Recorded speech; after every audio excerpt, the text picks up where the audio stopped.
মধ্য দিয়ে উন্নয়নের রাজনীতি আমরা আর চাই না।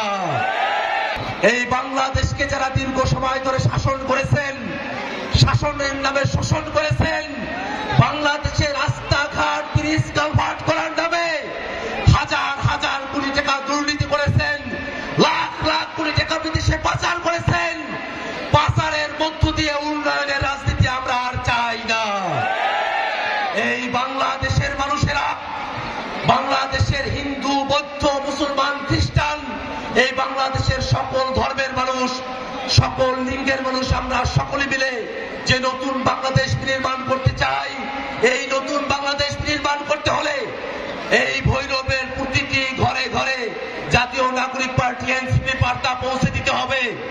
আপনারা যারা এখানে উপস্থিত আছেন, ভৈরবের প্রতি ঘরে ঘরে এনসিপির বার্তা কি পৌঁছে যাবে? ভাইরা আমার, আমরা বক্তব্য দীর্ঘায়িত করব না।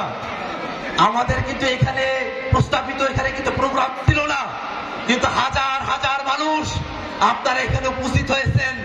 আপনারা এখানে সবাই মিলে জাতীয় নাগরিক পার্টি এনসিপি নেতৃবৃন্দের সঙ্গে কথা বলতে চেয়েছেন, এলাকার সমস্যার কথা সমাধানের কথা বলেছেন, এবং আপনাদের এখানকার যে লোকাল সমস্যাগুলো আছে সেগুলো নিয়ে আপনারা কথা বলেছেন। আমাদের হাসনাত আব্দুল্লাহ আপনাদের সমস্যার কথা বলেছেন। আমরা কিন্তু আপনাদের পাশে, আমরা কিন্তু এখন কিশোরগঞ্জে যাব, আপনাদের সকলের কাছে আমাদের দাওয়াত থাকবে।